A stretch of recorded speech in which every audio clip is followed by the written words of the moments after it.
Hercule Poirot, The Big Four, The International Conspiracy Mystery. Full audiobook Hawthorne Manor was the perfect stage for murder. A wealthy family, a locked room, a dead man sitting peacefully at his desk. Police believed Sir Reginald Hawthorne had died naturally.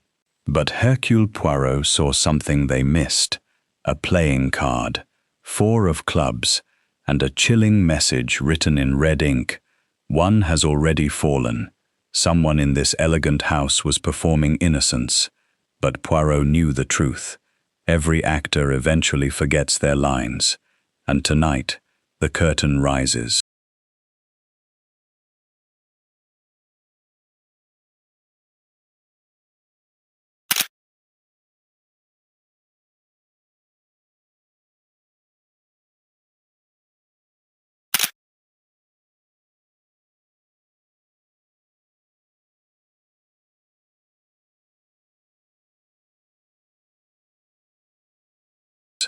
Chapter 1. The stage is set. Hawthorne Manor stood beneath a curtain of rain, its tall windows glowing warmly against the darkness of the English countryside. Inside, the polished mahogany, velvet curtains, crystal glasses, and soft firelight created an atmosphere of wealth and security. It was, Hercule Poirot thought, almost too perfect, a magnificent stage upon which every guest had already chosen a role. The dinner had ended only minutes earlier, when Sir Reginald Hawthorne retired to his study. His guests remained in the drawing-room, surrounded by the scent of expensive perfume, Cuban cigar smoke, and hothouse roses. Champagne rested untouched in several crystal glasses, while the grandfather clock marked the passing minutes with solemn authority. Nobody expected tragedy. Then came the scream. It was Lady Eleanor Hawthorne who made it. The sound traveled through the house like a knife. Everyone rushed into the corridor. Inspector James Carter arrived first at the study door, followed by Dr. Lionel Graves, Victor Mallory, Edward Hawthorne, Clara Bell, Professor Adrian Vale, and Mrs. Margaret Crane. Poirot came last. He did not run. He walked. His small shoes clicked softly against the parquet floor as he studied the faces before him. Fear, shock, confusion, grief, or performances of them. "Stand back," Inspector Carter ordered. The study door stood open. Sir Reginald was dead. He sat beside his large mahogany desk as though he had simply fallen asleep. His dinner jacket remained perfectly arranged. His silver cigarette case rested on the desk, and one hand lay loosely against the arm of his chair. Dr. Graves examined him. After several moments, the doctor slowly stood. "He is dead." Lady Eleanor covered her mouth. "My husband." Her voice broke. Poirot watched her carefully. The handkerchief came out. The shoulders trembled.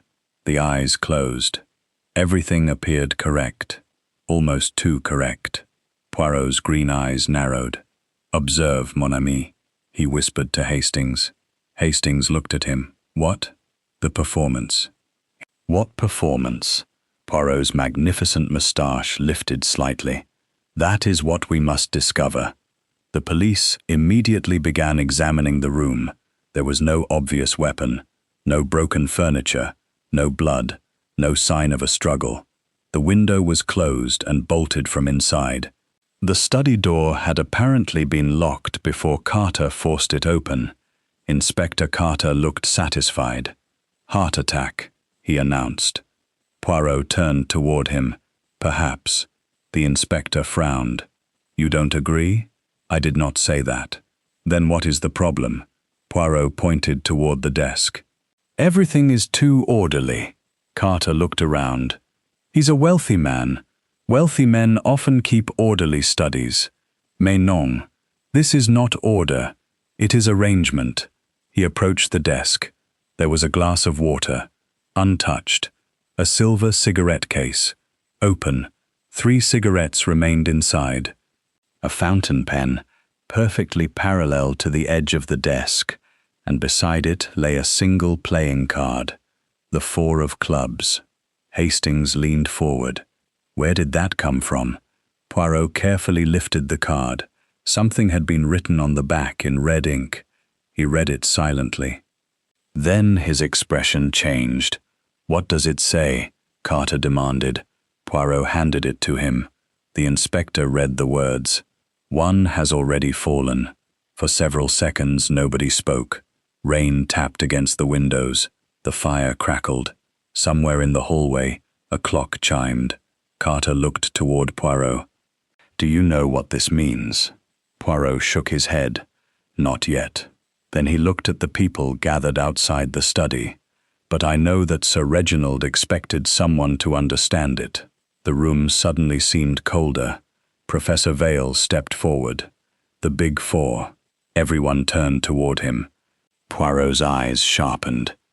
"You know this phrase?" Vale hesitated. "I have heard it." "Where?" The professor looked uncomfortable. "International politics. Conspiracy theories. Nothing more." Poirot smiled. "Ah, nothing more." He repeated the phrase quietly. "Nothing more." The words sounded harmless. But Poirot had already noticed something. Professor Vale was afraid. Not of the murder, of the card. The suspects were moved into the drawing room. Poirot stood near the fireplace and observed them one by one. Lady Eleanor Hawthorne sat rigidly on the velvet sofa. She looked devastated, but there was a strange precision to her grief. She cried without disturbing her makeup. Her handkerchief remained perfectly dry. Dr. Graves stood near the mantel. He was calm, too calm. Victor Mallory held a glass of champagne, though his fingers trembled slightly. Clara Bell sat in a corner, staring at the floor. Edward Hawthorne paced restlessly. Professor Vale had become silent. Mrs. Crane kept asking when she could leave. 7 people, 7 roles. Poirot moved slowly between them. "Every actor in this drama has a secret," he murmured. Hastings smiled. "You really think they're all involved?" "I think nothing, Hastings. I observe." He stopped beside Edward. "You are Sir Reginald's nephew?" "Yes." "And you expected to inherit from him?" Edward's face tightened. "I don't know what you're implying." "Nothing."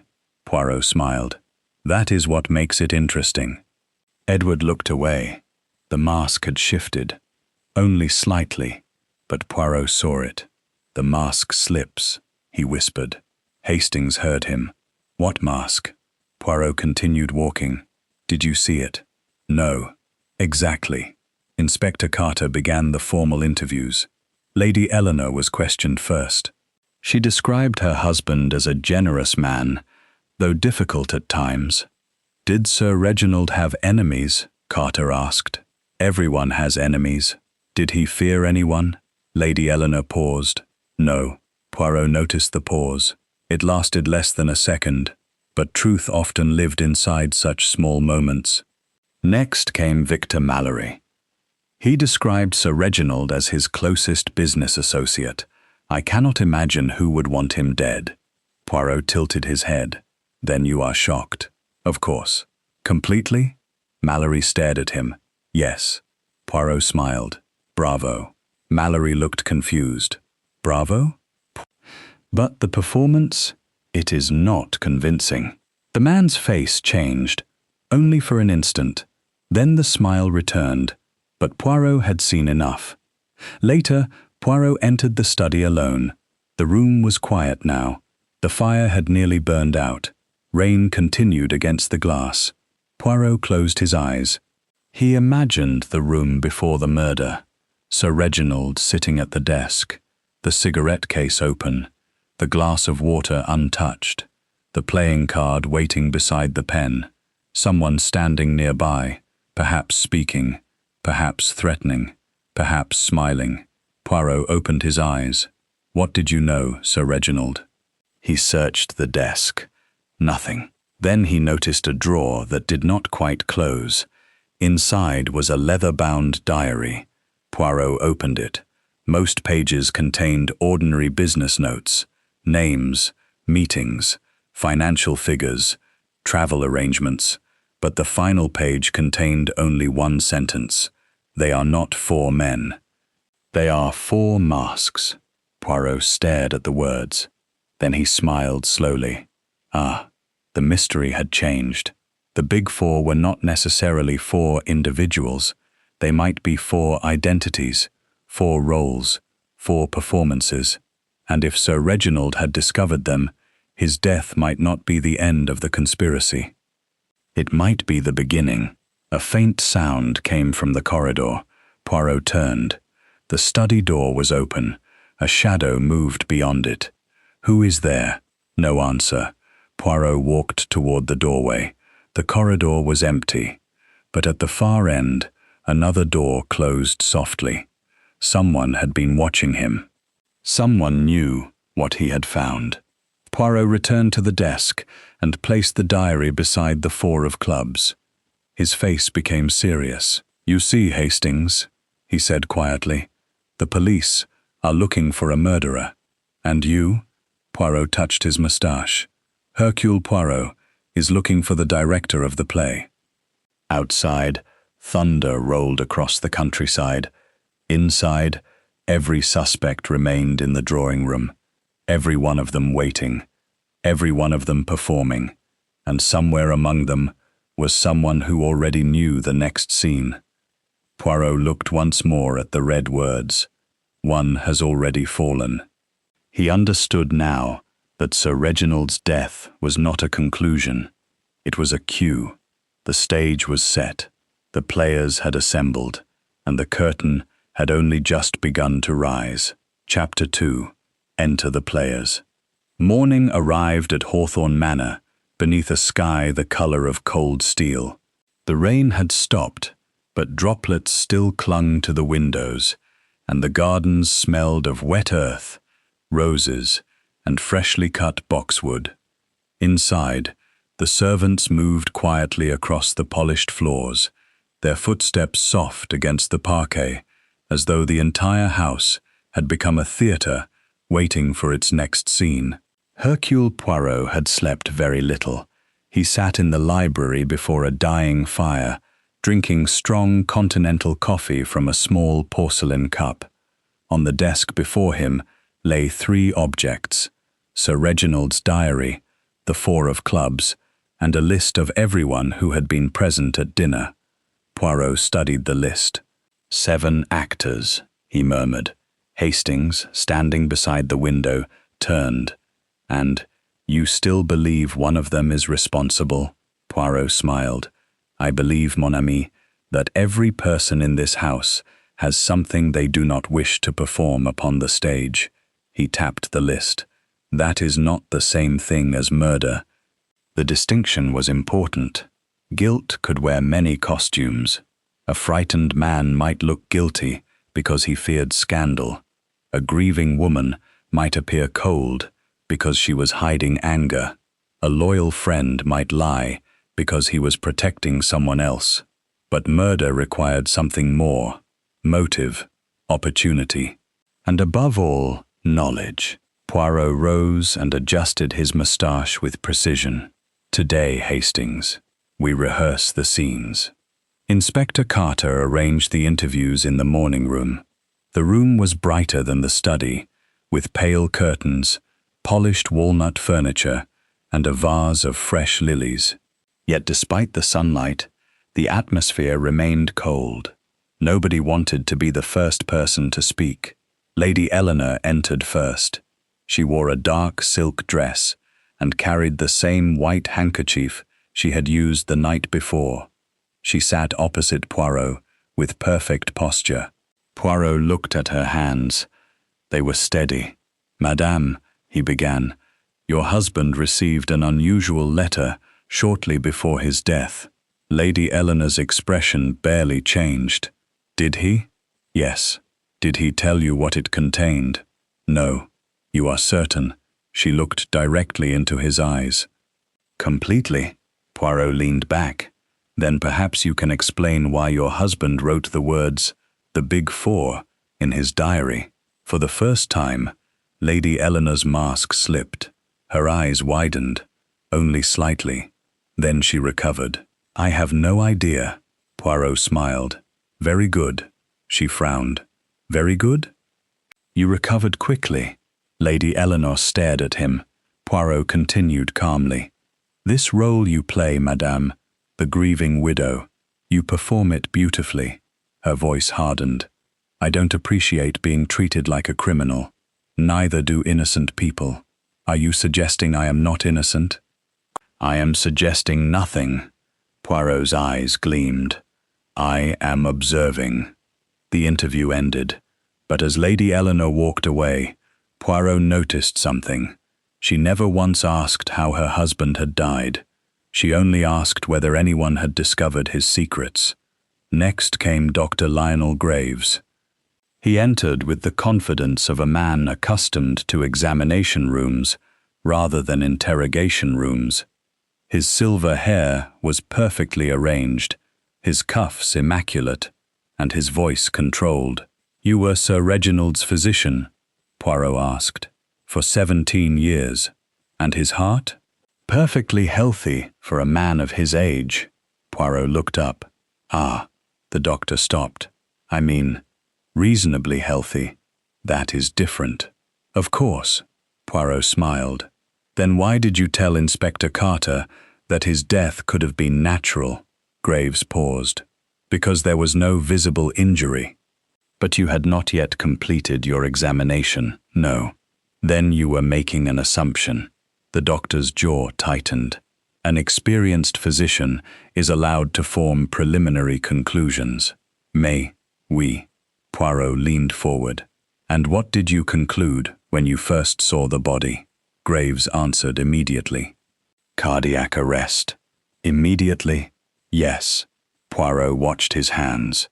The doctor's right thumb moved against the edge of his cuff. Once, twice, 3 times. A small nervous gesture. "Interesting," Poirot said. "What?" "Nothing." Again, the performance continued. The doctor was playing certainty. But certainty, when forced, often concealed fear. Victor Mallory was next. He entered carrying a cigarette case and immediately asked whether he could smoke. Poirot nodded. Mallory lit a cigarette. His hands were steady. Too steady. "You were Sir Reginald's business partner?" "Yes." "For how long?"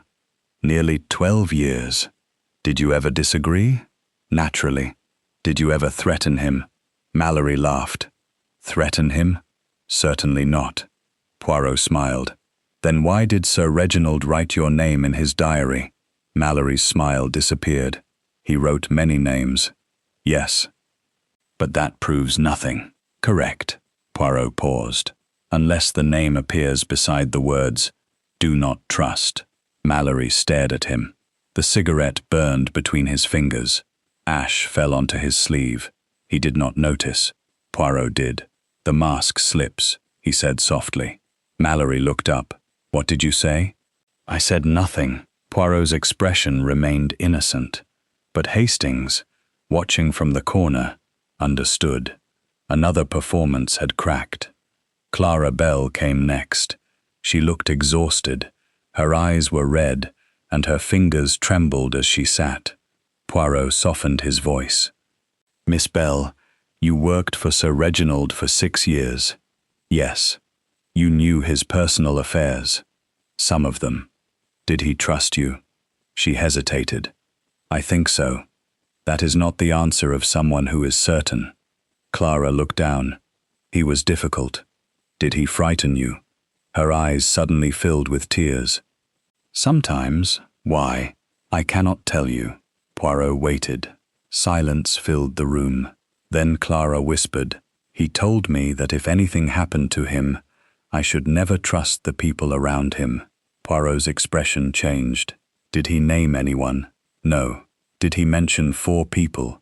Clara looked up. She froze. Poirot did not move. "Why did you react to the number 4? "I didn't." "You did." "No." Poirot smiled sadly. "Truth does not need to shout, mademoiselle." Sometimes it merely moves the eyes. Clara lowered her head. She was hiding something, but whether it was guilt or fear remained uncertain. Edward Hawthorne entered last. Unlike the others, he seemed angry rather than frightened. You've questioned me twice already, and now we question you a third time. Why? Because your performance changes. Edward stared at him. Poirot continued. Last night you were frightened. This morning you are angry. Wouldn't you be angry if your uncle were murdered and everyone treated you like a suspect? Perhaps. Poirot folded his hands. But tell me, Edward, why did you leave the dinner table at 11:10? I went outside. Why? To smoke. Did anyone see you? I don't know. Convenient. Edward leaned forward. You think I killed him because I might inherit money? I think nothing. You do. Poirot's voice became quiet. Then let us discuss inheritance. Edward's face hardened. I didn't need his money. Interesting. Why? Because you were heavily in debt. Edward went silent. Poirot watched him. There it was. Fear. Not guilt. Fear, and perhaps shame. The young man finally whispered, I owed money. To whom? I cannot say. Then perhaps you are not playing the role of innocent nephew. Edward stood. Are we finished? For now. He turned toward the door. Poirot added, One question, monsieur. Edward stopped. Did you know about the Big Four before last night? Edward did not turn around. No. Then he left. Poirot looked at Hastings. That was a lie. How do you know? He answered too quickly. Professor Adrian Vale was different. He entered the room without fear, without anger, without visible nervousness. He simply sat. Poirot studied him. You knew Sir Reginald for many years. Yes? And you know the phrase, Big Four? Vale looked toward the window. Yes? Explain it. No. Poirot smiled. Why not? Because some knowledge is dangerous. Hastings shifted uneasily. Poirot remained calm. Professor, last night you said the Big Four was merely a political theory. It is. But you do not believe that. Vale looked directly at him. No. Why? Because Sir Reginald believed they were real. Poirot leaned forward. And were they? The professor's face became pale. I do not know. Another silence. Then Vale whispered, But if they are real, Sir Reginald was not their first victim. Poirot's eyes narrowed. Who was? Vale shook his head. I have said too much. By late afternoon, Poirot had reconstructed the performances. Lady Eleanor, grief masking something else. Dr. Graves, certainty, masking anxiety. Victor Mallory, loyalty, masking resentment. Clara Bell, fear, masking knowledge. Edward Hawthorne, anger, masking desperation. Professor Vale, ignorance, masking terror. Mrs. Crane remained the only person he had not interviewed. She entered quietly. Unlike the others, she did not sit. She stood near the door. Poirot looked at her. Madame, you knew Sir Reginald. Yes. Well? Not well. Then why were you invited? Mrs. Crane smiled. That is a very good question. Poirot's expression changed. She had answered too confidently. Not frightened. Not confused. Prepared. He looked at her hands. No trembling, no nervous gesture, no hesitation. She had rehearsed. This performance, Poirot said softly, it is rehearsed. Mrs. Crane's smile disappeared. Poirot leaned back. Truth does not rehearse. For the first time, the woman looked afraid. Only for a moment. Then the mask returned, but Poirot had seen enough. The players had entered, the roles were becoming clear, and yet one question remained. Who was directing the performance before Poirot arrived? That night, as the household slept, Poirot returned to the study. The four of clubs remained on the desk. But beneath it he found something new. A second card, the four of hearts. On its back were 3 words. 2 are watching. Poirot stared at it, then slowly smiled. Ah, mon ami. The game had begun, and somewhere in Hawthorne Manor, 2 people were watching Hercule Poirot just as carefully as he was watching them. End of chapter 2. Every actor had taken their mark, but who played truth? Chapter 3. The first act. Morning returned to Hawthorne Manor with an uneasy brightness. Sunlight slipped through the tall windows, touching the polished mahogany and crystal ornaments, but the warmth did nothing to soften the atmosphere. The house still felt like a stage after the audience has discovered that the play is not fiction. Hercule Poirot stood before the library fireplace, holding the 2 playing cards between his fingers. The 4 of clubs, the 4 of hearts. 2 cards, 2 messages. 1 has already fallen. 2 are watching. Poirot placed them carefully beside each other. Hastings watched him. You think the cards are connected? Mais, oui. And the big 4? Poirot nodded. 4 masks, 4 identities, perhaps 4 people, but we must not decide too quickly. He touched the 4 of clubs. That would be like choosing the murderer before the play has reached the second scene. Poirot's eyes moved toward the window. The careful observer does not merely watch what happens, Hastings. He watches what should have happened, but did not. Outside, a gardener crossed the wet lawn. Inside, another actor was about to miss his cue. The first new clue appeared shortly after breakfast. Inspector Carter discovered that Sir Reginald's study key had not been in the dead man's pocket. It had been found on the carpet beneath the desk. At first, this seemed insignificant, but Poirot disagreed. Where exactly? Carter pointed toward the desk. Here. Poirot crouched. He studied the carpet, then the desk, then the lock. Was the key inside the lock when you entered? No. Was the door locked? Yes. Poirot's expression became thoughtful. Then someone locked the door and removed the key afterward. Carter frowned. How? Poirot smiled. That, Inspector, is the scene we must rehearse. He walked to the door. Suppose Sir Reginald locked himself inside, then the key falls beneath the desk. Possible, but why? He could have dropped it. Yes. Poirot pointed toward the chair, but the body was found here. If he collapsed naturally, the key should have fallen near his hand. Carter stared. Unless someone moved him. Exactly. The inspector's confidence disappeared. Poirot turned toward Hastings. Observe. The performance of a locked room is convincing only if every prop remains in its proper position. The key was not a prop. It was a mistake. Lady Eleanor was found in the conservatory. She stood beside a row of white lilies, wearing a dark silk robe. The scent of flowers filled the glass room, mixed with the faint smell of damp earth. Poirot approached quietly. Madame, she turned. Mr. Poirot, you loved your husband? Yes. Very much? She hesitated. Yes. Poirot looked at the flowers. Then you must be suffering. I am. He studied her face. There were no tears. No tears today? Lady Eleanor's expression hardened.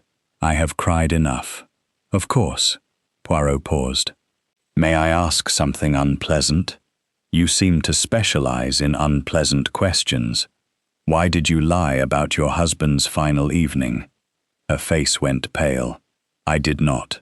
You told Inspector Carter that Sir Reginald went directly to his study after dinner. He did. No. Poirot's voice remained gentle. He visited the west corridor first. Lady Eleanor stared at him. How would you know? Poirot smiled. Because his shoes were wet. She said nothing. The terrace was wet last night. There was mud near the western door. Sir Reginald's shoes carried traces of it. Lady Eleanor's eyes lowered. He spoke to someone. Who? I don't know. Madame. She looked up. I swear. Poirot watched her. She was telling the truth, at least this time. The mask slips, he said softly. But what had fallen away was not guilt. It was fear. Lady Eleanor was not protecting herself. She was protecting someone else.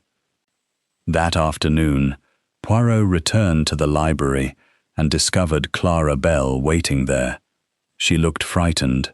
I need to tell you something. Poirot gestured toward a chair. Sit, mademoiselle. Clara sat. Sir Reginald received a visitor 3 nights ago. Who? I don't know. You saw this person? Yes. Man or woman? A man. Description? She closed her eyes. Grey suit, dark hat, very tall. Did Sir Reginald know him? Yes. How do you know? Because when Sir Reginald saw him, he looked terrified. Poirot leaned forward. What did the visitor say? I couldn't hear. Then what did you hear? Clara swallowed. 1 sentence. What sentence? She whispered. The first has already been silenced. Poirot became completely still. The 4 of clubs. 1 has already fallen. The message was not written after the murder. It had been part of something much larger. Why didn't you tell the police? Because I was afraid. Of the visitor? Clara shook her head. Of everyone? Poirot nodded slowly. That is understandable. Then he asked the most important question.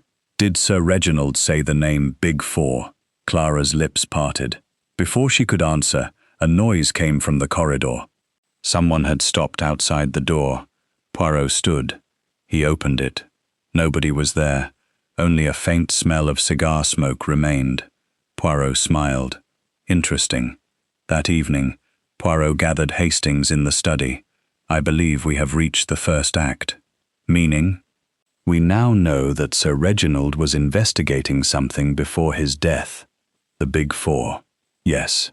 And someone wanted him silent. Poirot nodded. But there is more. He placed several notes on the desk.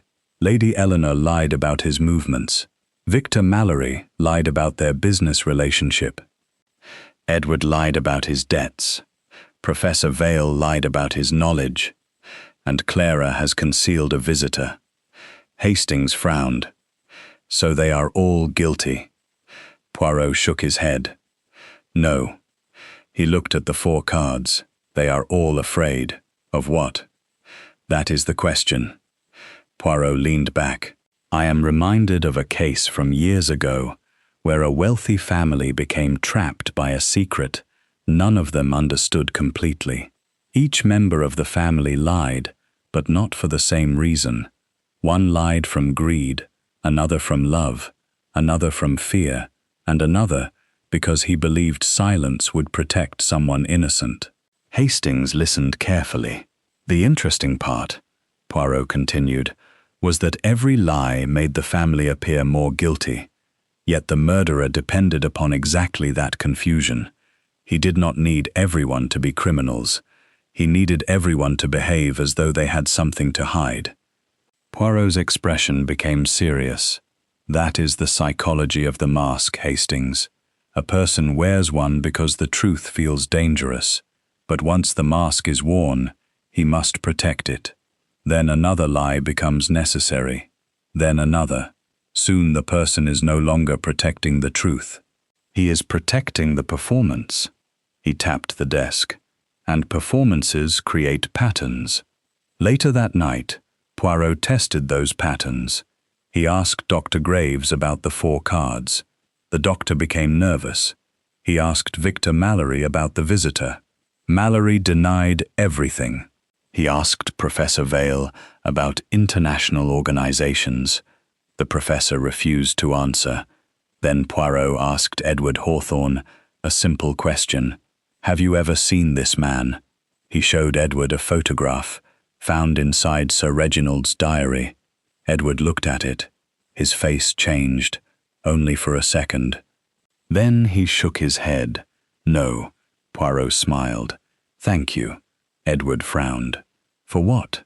For confirming that you know him. Edward's face went white. I don't. Then why did you recognize the photograph? Silence. The young man's breathing became faster. Poirot stood. You see, monsieur, the mistake was not the lie. Edward stared at him. The mistake was recognizing something you claimed not to know. The mask had cracked, and somewhere behind that crack was a name connected to the Big Four, a name Poirot had not yet discovered. Near midnight, Poirot returned to the library. The house was silent. The fire had burned low. He placed the cards on the table. Then he noticed something strange.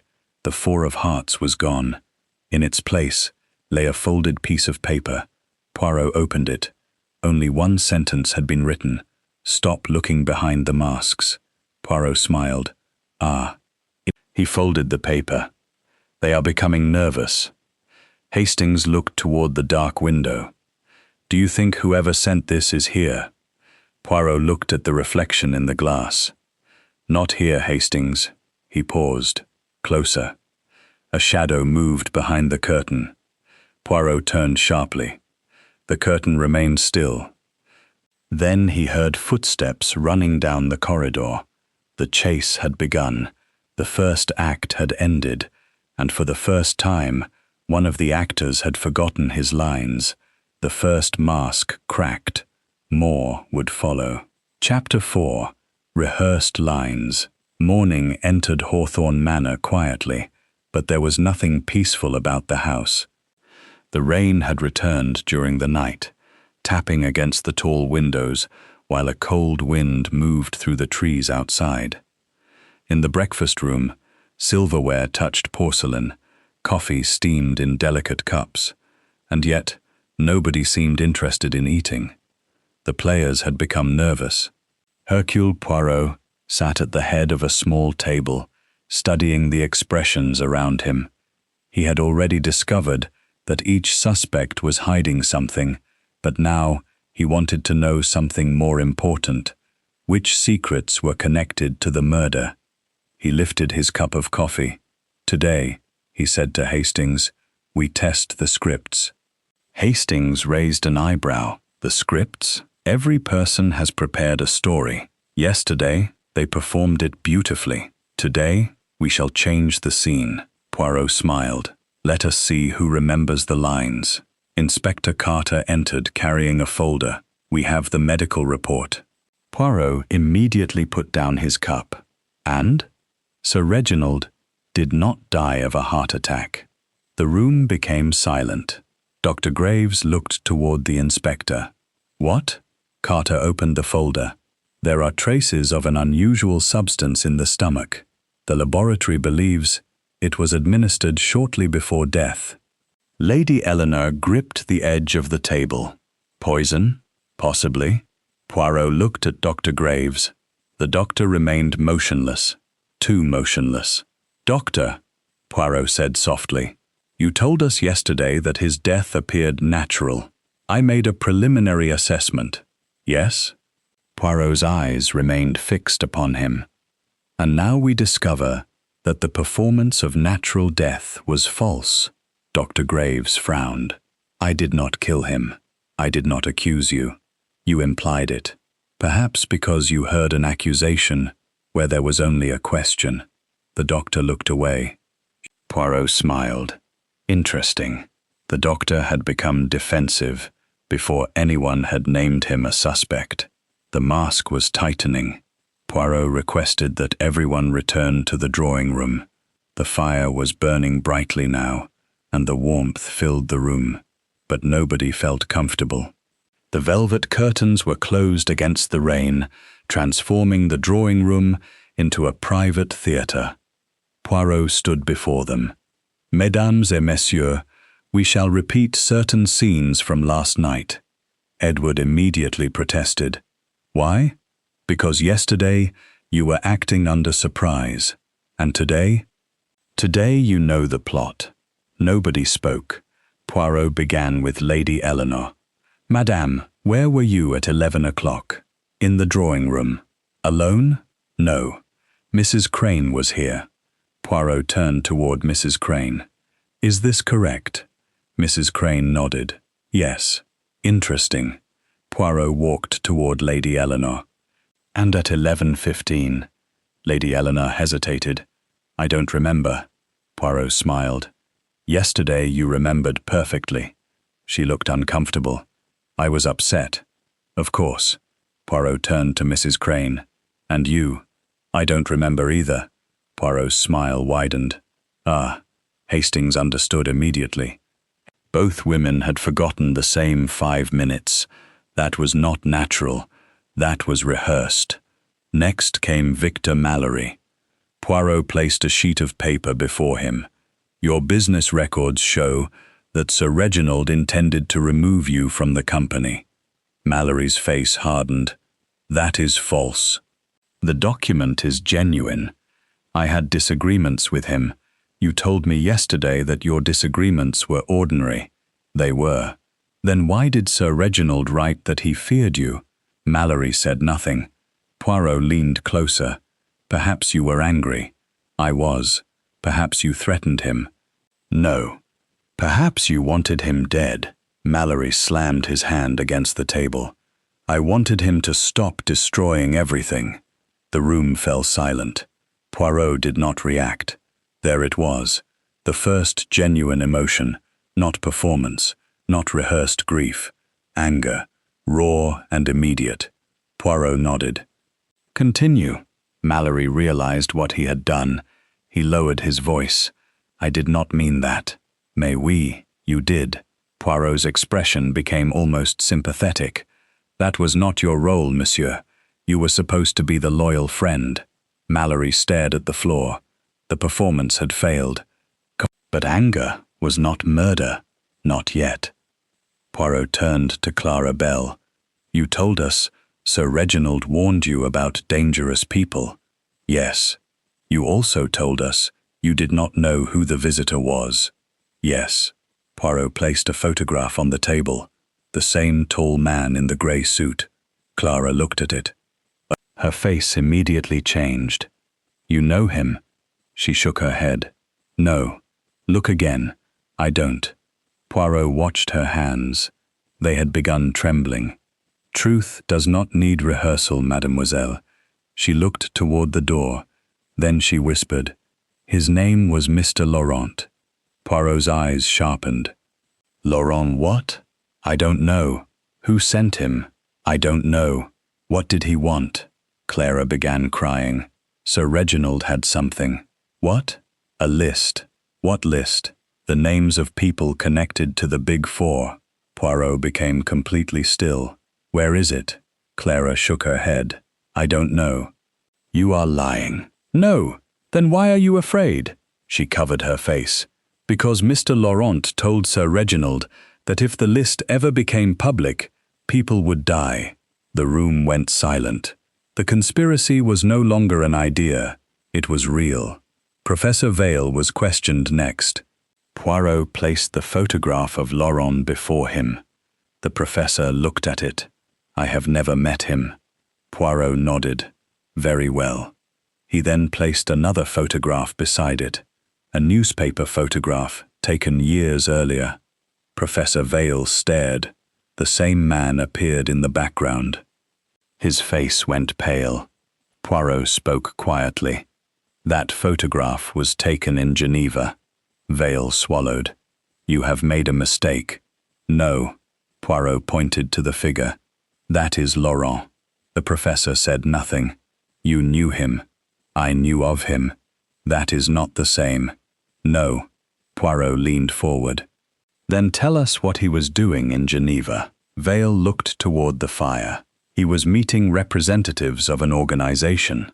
The Big Four. The professor closed his eyes. Yes. The word seemed to drain the strength from him. Hastings stared. Who are they? Vale looked at Poirot. Not who. He paused. What? Poirot waited. Governments, Vale whispered. International companies. Political movements. Financial organizations. 4 powers. Poirot's expression became serious. The Big Four are not simply 4 people. No. They are a network. Vale nodded, and Sir Reginald discovered part of it. That evening, Poirot returned to the study.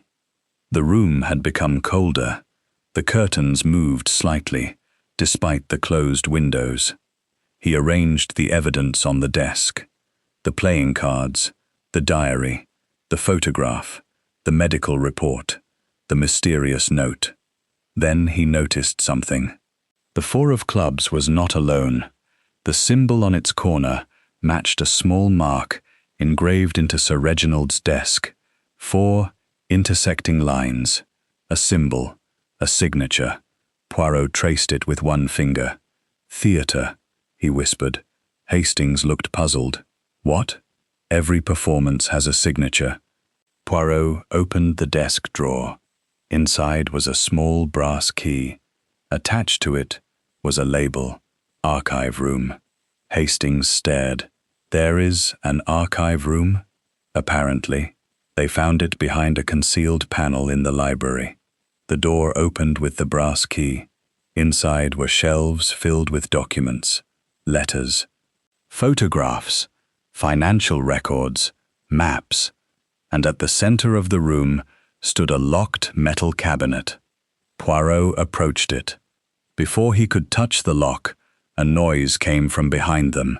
The door slammed shut. Hastings rushed toward it. "Poirot!" Poirot remained calm. Someone had locked them inside. Then came a voice from the other side. "You were warned." A match struck. The smell of smoke filled the room. Poirot's eyes narrowed. The warning had become a threat. He reached into his pocket and produced a small handkerchief. "Mon ami," he said calmly, "the performance is becoming desperate."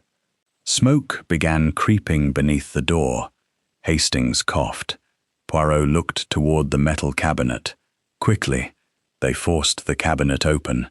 Inside was a single envelope. Poirot grabbed it. The envelope contained one photograph: 4 men standing together. Their faces had been scratched out. But beneath the photograph was a handwritten sentence: "One of them is already inside the house." Poirot stared at the words. The smoke thickened. The door remained locked. Somewhere outside, footsteps moved away. The actors were no longer merely performing. They were fighting for control of the stage. And now Poirot knew the most dangerous fact of all. The enemy was not outside Hawthorne Manor. The enemy was already among them. End of chapter 4. Rehearsed lines faltered. The script was failing. Chapter 5. The Hidden Witness. The smoke in the archive room had finally begun to clear. Poirot and Hastings stood beside the opened metal cabinet, coughing as fresh air slowly entered through a narrow ventilation grate. The mysterious photograph still lay in Poirot's hand. 4 men, 4 scratched-out faces, and beneath them, one of them is already inside the house. Poirot studied the photograph again. "Someone wanted us to find this," Hastings said. "Perhaps. Then why try to trap us in here?" Poirot smiled. "Because the person who left it did not expect us to survive long enough to understand it." Footsteps sounded beyond the archive door. Poirot immediately raised a finger. "Listen." The footsteps stopped. Someone was standing outside. Poirot approached silently and opened the door. The corridor was empty. Only a faint smell of smoke remained. But on the floor lay a small silver button. Poirot picked it up. "Interesting." Hastings frowned. "Whose is it?" "That is precisely what we shall discover." The suspects were gathered again. Poirot placed the button on the table. "One of you lost this." Nobody spoke. Dr. Graves looked at it first, then Victor Mallory, then Edward. Finally, Professor Vale. His reaction was almost invisible. Almost. Poirot noticed his eyes. "Professor." Vale looked up. "You recognize it?" "No." "Then why did you become frightened?" "I did not." Poirot smiled. "The mask slips." Vale looked toward the window. I have seen that symbol before. The 4 lines? Yes. Where? On documents connected to an international organization. The Big Four. Vale nodded. But the symbol is not theirs. Poirot leaned forward. Then whose? Vale hesitated. The 4th organization. Hastings stared. There are 4 organizations? 4 divisions. Vale whispered. Different names, different countries, different purposes. Poirot's expression became serious. And the person controlling them? Vale shook his head. No one knows. That evening, Poirot examined everyone's clothing. The button was small, silver, with a black thread still attached. Dr. Graves wore a black dinner jacket. Victor Mallory wore a dark suit. Edward wore a navy jacket. Professor Vale wore an old grey coat. Poirot carefully examined each garment. Then he stopped. Professor. Vale looked at him. Your coat. The professor's face changed. One button was missing. Vale looked down. I lost it days ago. Poirot smiled. Did you? The professor said nothing, but Poirot was not satisfied. A missing button proved opportunity, not murder. There was another detail. The thread attached to the button was wet, and there had been no rain since morning. Someone had recently been outside. Poirot returned to the study. He opened Sir Reginald's diary and examined the final pages. Several names had been crossed out. One remained, M. Laurent. Beside it was a single letter, B. Poirot whispered. Laurent was not the director. Hastings looked confused. Then who was? Poirot closed the diary. Someone who has not yet spoken. A floorboard creaked. They turned. The door was open. Clara Bell stood in the corridor. Her face was pale. I know who Laurent was. Poirot approached. Tell me. He worked for Sir Reginald. For how long? I don't know. Why was Sir Reginald afraid of him? Clara looked toward the staircase. Because Laurent wasn't alone. Who was with him? She whispered. Someone from this house. Poirot's eyes narrowed. Who? Before Clara could answer, the lights went out. Darkness swallowed the corridor. A sharp sound followed. Something struck the floor. Then Clara screamed. When the lights returned, she was gone. The corridor was empty. Only her white handkerchief remained. Poirot picked it up. There was a small red mark on the fabric. Not blood. Ink. 4 lines. The same symbol. Poirot looked toward Hastings. The witness has disappeared. Hastings swallowed. Kidnapped. Poirot's expression hardened. Perhaps. He examined the handkerchief again. No, Hastings. He smiled grimly. She left it deliberately. Why? To tell us where to look. Poirot turned toward the western corridor. The performance has entered its most dangerous act, and somewhere inside Hawthorne Manor, one of the 4 masks had begun to speak. End of chapter 5. The witness disappeared, but she had left Poirot a message. Chapter 6. The missing witness. The western corridor was silent. Clara Bell had vanished. Hercule Poirot stood beneath the dim chandelier, holding her white handkerchief between 2 fingers. The tiny red symbol upon it seemed almost to glow beneath the weak light. Hastings looked toward the staircase. She cannot have gone far. Poirot shook his head. Perhaps she did not go at all. What do you mean? Poirot pointed toward the carpet. There were no footprints, no disturbed dust, no sign of a struggle. The disappearance was staged. Hastings stared at him. Then Clara wanted us to believe she had been taken? Exactly. Poirot's eyes moved slowly across the corridor. The question is why? They searched the manor, the servants' rooms, the conservatory, the library, the unused bedrooms. Nothing. Then Poirot noticed a small door behind the tapestry near the western staircase. It was locked. Hastings frowned. Another secret passage? Poirot smiled. In this house, mon ami, secrets appear to be part of the architecture. He used a thin metal instrument to open the lock. Beyond the door was a narrow passage smelling of dust, old wood, and damp stone. They followed it. After several yards, they reached a small chamber. There, sitting beside a cold fireplace, was Clara Bell, alive, shaken, but unharmed. Poirot approached her. "You wish to be found?" Clara nodded. "I had no choice." "Why?" "Because someone in this house is helping Laurent." "Who?" She looked at Hastings, then at Poirot. "I don't know his name." Poirot remained patient. "But you know his face." Clara nodded. "He was with Sir Reginald on the night he died." Poirot's eyes sharpened. "Describe him." Clara closed her eyes. "Medium height, dark hair, a scar near his left eyebrow. Anything else?" "He wore a silver ring." Poirot became still. "What kind of ring?" "A ring with 4 intersecting lines. The symbol, the big 4. Back in the drawing room, Poirot asked every man to remove his gloves. Dr. Graves obeyed. Victor Mallory obeyed. Edward Hawthorne hesitated. Professor Vale looked alarmed. Poirot watched him carefully. "Professor?" Vale slowly removed his glove. His hand was shaking. There was no ring. Poirot smiled. "Thank you." Then he turned toward Edward. Edward removed his glove.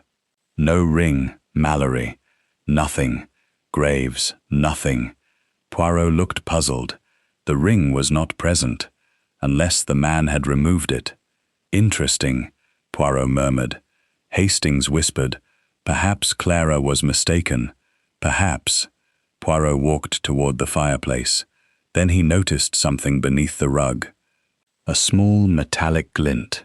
He bent down. It was a ring. Silver. 4 intersecting lines. And inside the band were engraved 2 initials. R.H. Hastings stared. "Reginald Hawthorne." Poirot's expression changed. "No." He turned the ring over. The engraving was older than Sir Reginald's death. "These are not his initials." "Then whose?" Poirot looked toward the suspects.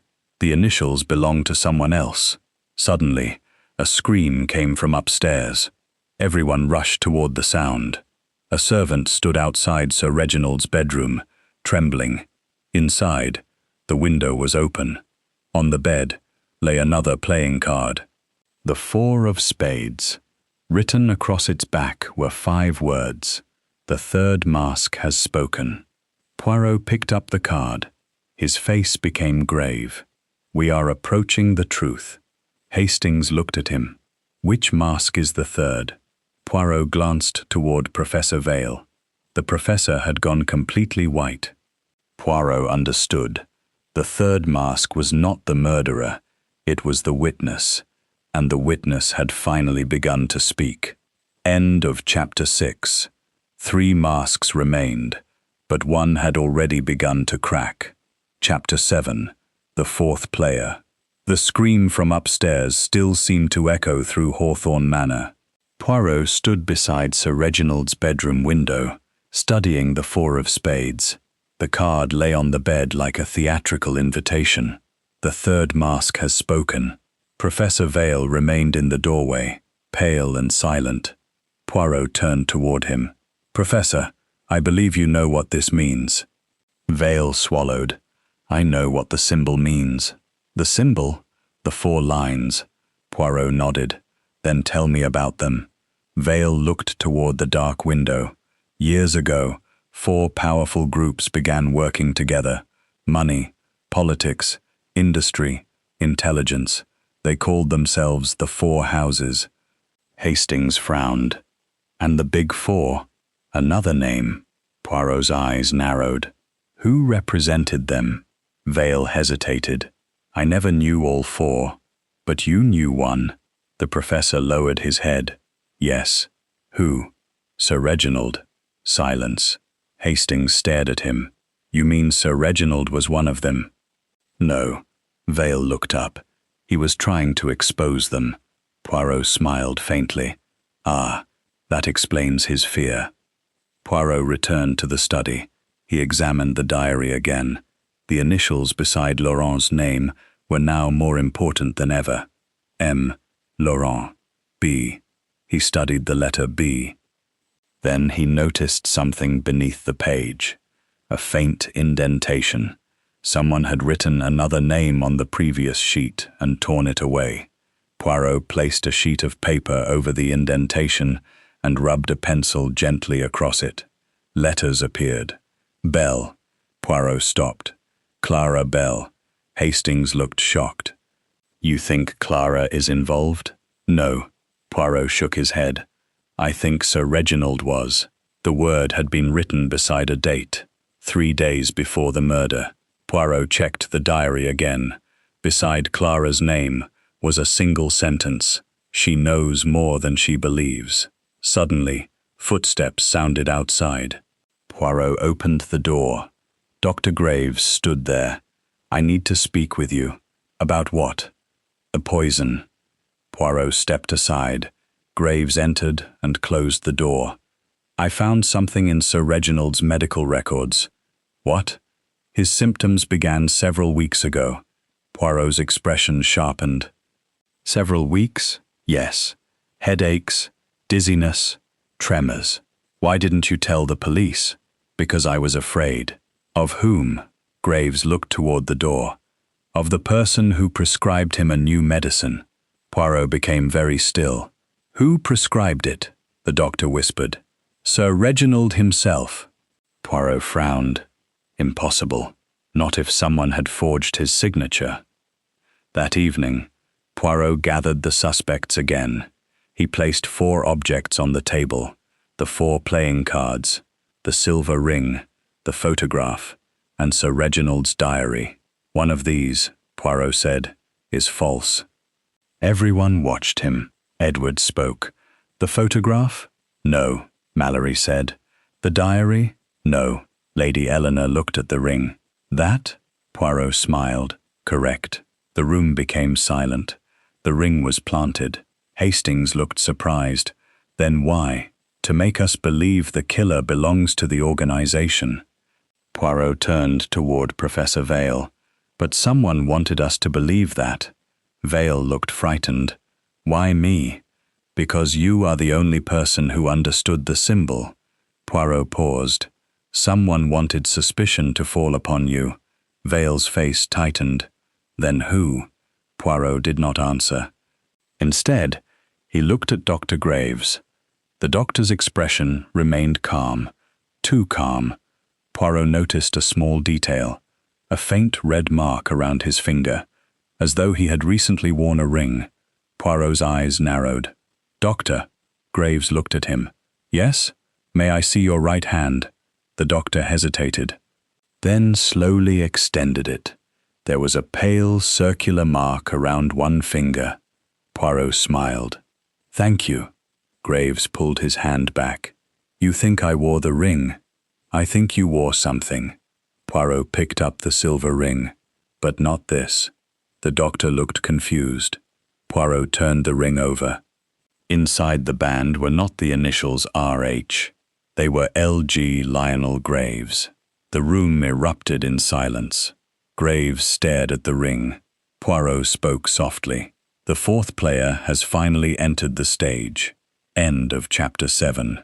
The ring revealed a name, and suddenly, the doctor was no longer merely a witness. Chapter 8.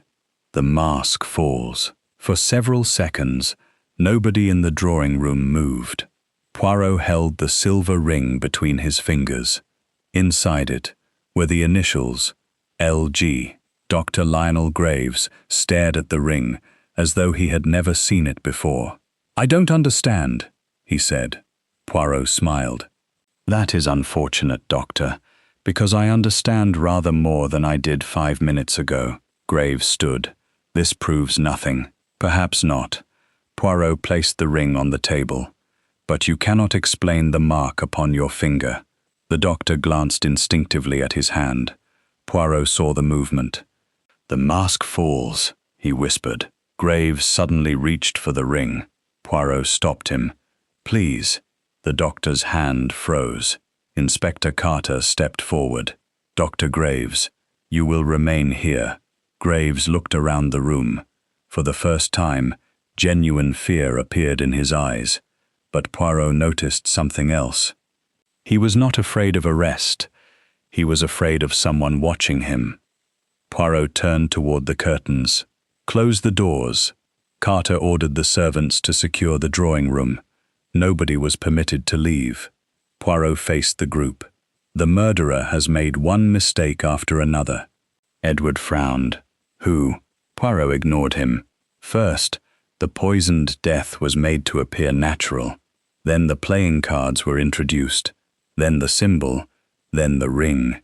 He lifted the silver ring. Each clue was designed to point toward the Big Four. Professor Vale spoke quietly. "But why?" "Because someone wants us to believe the conspiracy is responsible for Sir Reginald's death." Poirot looked directly at Graves. "While the real murderer hides behind the conspiracy." Graves shook his head. "You are wrong." "Am I?" Poirot smiled. "Then tell me why your initials are inside the ring." The doctor remained silent. Clara Bell was brought from the hidden passage. When she saw Graves, she stopped. Her face became pale. Poirot noticed. "You know him?" Clara nodded slowly. "Yes." "How?" "He was the man who met Sir Reginald before his death." Graves closed his eyes. Poirot turned toward him. "Now we are approaching the truth," Clara continued. "He told Sir Reginald that the investigation had to stop. Did he threaten him?" "Yes." Graves suddenly spoke. "I did not kill him." Poirot looked at him. "Then tell us what happened." The doctor took a long breath. "I was working for Laurent." A murmur passed through the room. "I had no choice," Graves continued. "He had information about my family. He threatened them." Poirot's expression softened. "Fear." Graves nodded. "I helped him obtain Sir Reginald's medical records, but I did not poison him." "Who did?" "I don't know." Poirot studied him. "Perhaps you do." "No." "Think." Graves looked toward Lady Eleanor, then away. Poirot followed his eyes. "Interesting. Very interesting." Later, Poirot returned to the study. Hastings stood beside him. "So Graves isn't the murderer?" "Not necessarily. But he confessed. He confessed to helping Laurent. That is different." Poirot opened Sir Reginald's diary. A page had been folded inward. Inside was a list of medicines. One name had been circled. Poirot read it carefully. Then his eyes narrowed. The medicine was not poison. Hastings stared. "Then what killed Sir Reginald?" Poirot tapped the page. "Something that became dangerous when combined with it." "Who would know that?" Poirot smiled. "A doctor." Hastings looked shocked. "Graves?" "Perhaps." Poirot shook his head. "Or someone who wanted us to suspect him." He examined the writing. The handwriting was Sir Reginald's, but the final dosage had been added later. A different ink, a different hand. Poirot held the page beneath the lamp. "Ah, what?" "The handwriting." He smiled. "I have seen this hand before." "Where?" Poirot pointed toward the diary. "On the note that said, 'One has already fallen.' The message had been written by the same person who altered the medicine.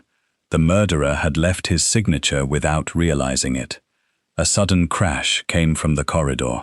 Everyone rushed outside. A window had shattered.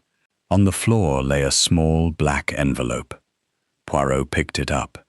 Inside was another playing card, the 4 of diamonds, and beneath it, "The final mask is the one you trust." Poirot slowly looked at the people gathered around him. Lady Eleanor, Victor Mallory, Edward Hawthorne, Professor Vale, Clara Bell. Dr. Graves. Someone in this house had earned their trust. Someone had used their sympathy. Someone had been standing beside Poirot while the investigation unfolded. The true murderer was no longer hiding behind a locked door. They were hiding behind a familiar face. Poirot folded the message. "The final act," he whispered. Hastings looked at him. "Do you know who it is?" Poirot's eyes gleamed. "Not yet." He paused. "But I know where the final clue will be found." "Where?" Poirot looked toward the portrait gallery. "Where every mask is displayed." End of chapter 8. The murderer had been close all along, and Poirot was finally looking in the right direction. Chapter 9. The Last Rehearsal. The portrait gallery was dark when Poirot entered. Tall portraits watched from the walls, their painted eyes seeming to follow every movement. The air smelled of old varnish, dust, and fading roses. Hastings walked behind Poirot, carrying a lamp.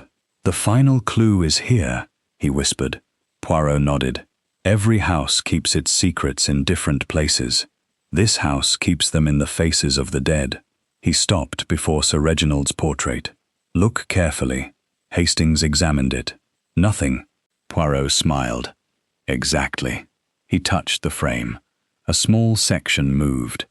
Behind the portrait was a narrow compartment. Inside lay a folded document. Poirot opened it.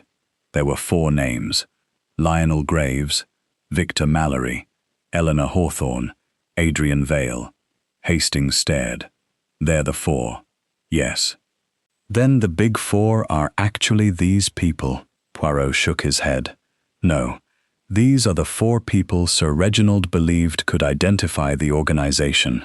At the bottom of the document was another sentence.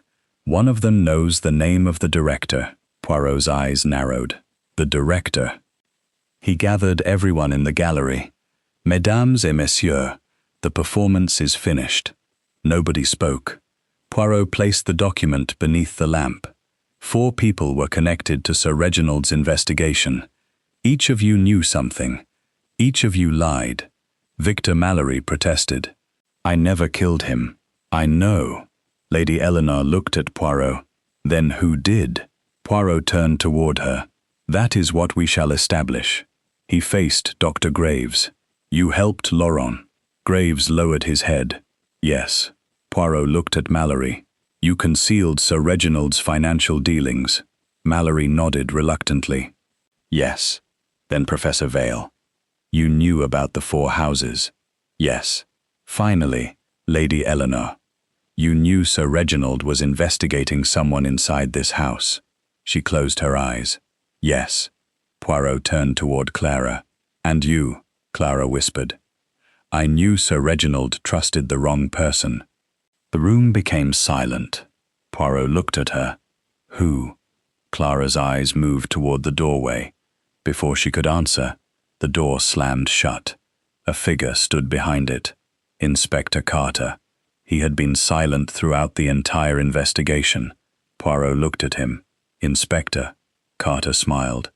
"Very impressive, Monsieur Poirot." Hastings immediately stepped forward.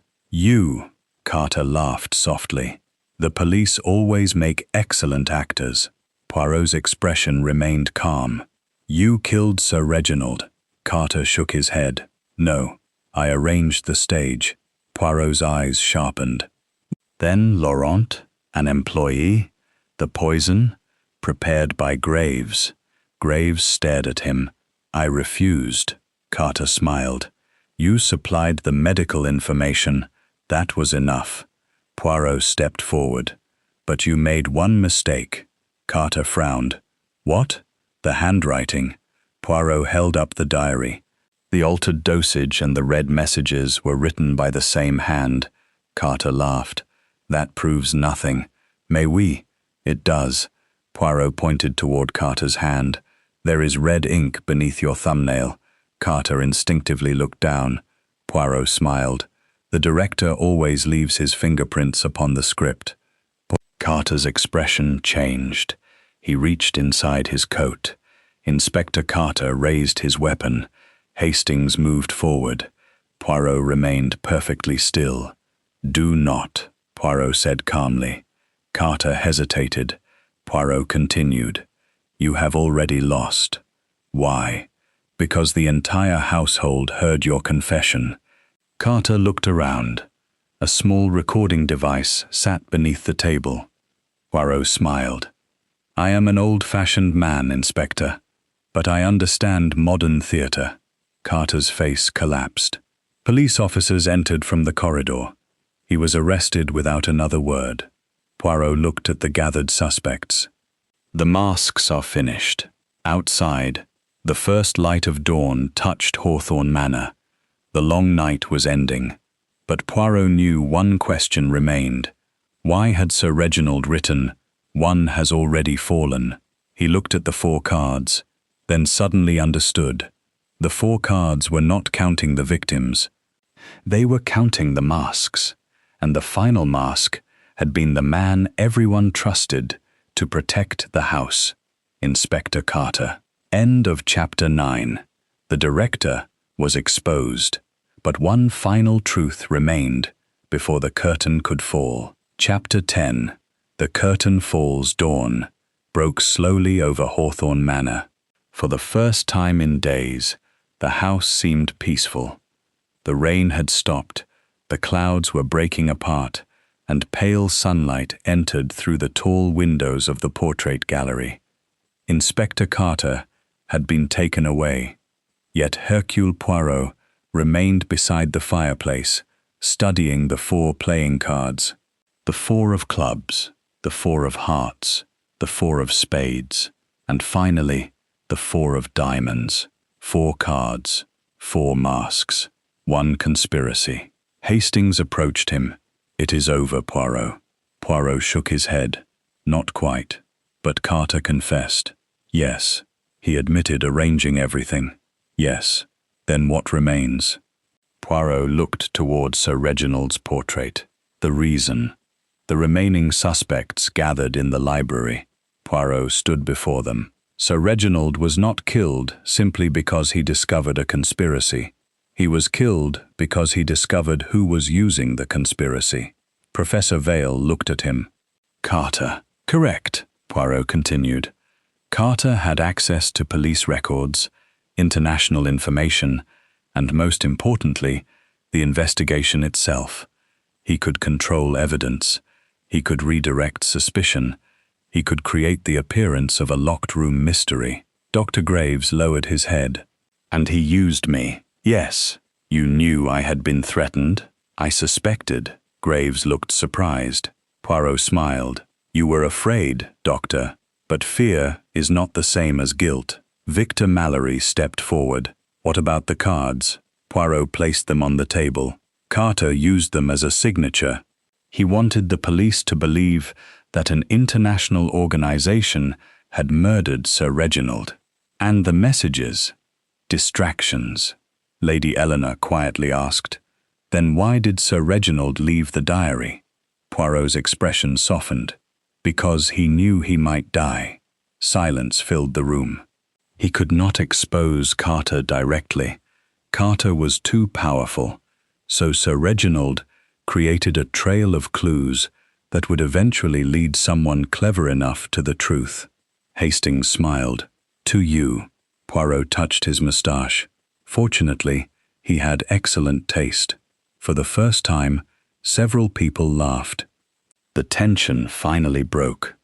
Poirot then turned toward Clara Bell. "You were the most important witness." Clara looked surprised. "I hardly helped." "On the contrary." Poirot picked up the white handkerchief. "You understood that someone inside the house was working with Laurent. You were frightened, but you continued to help." Clara smiled faintly. "I only wanted Sir Reginald's killer found. And now he has been." Poirot walked toward the window. Outside, gardeners had begun clearing the paths. The house was returning to normal, but Poirot knew that houses remembered. Every room had witnessed a secret. Every corridor had carried a lie. Every face had worn a mask. He turned back toward the others. The greatest mistake Carter made was believing that fear makes people predictable. Hastings asked, "And does it?" Poirot smiled. "No. Fear makes people human." Later that morning, Poirot and Hastings prepared to leave. At the front entrance, Lady Eleanor stopped them. "Mr. Poirot," he turned. "Thank you." Poirot bowed. "I merely followed the clues." She looked toward the manor. "Will this house ever feel normal again?" Poirot considered the question. "Perhaps." Then he smiled. "But remember, madame, every house has secrets. The wise person simply learns which doors not to open." Hastings laughed. "That sounds remarkably unlike you." Poirot adjusted his coat. "Ah, Hastings, I have opened many doors." They walked down the steps. The morning sun illuminated the wet gardens. Behind them, Hawthorne Manor stood silent beneath the clearing sky. The stage was empty. The actors had gone. The masks had fallen, and the final card remained on the library table, the 4 of diamonds. On its back, Poirot had written one final sentence: "The truth always leaves a trace." He looked once toward the house, then turned away. "Come, Hastings." "Where now?" Poirot smiled. "Wherever the next mystery awaits." And together they disappeared down the long country road. Behind them, the curtain finally fell. The end.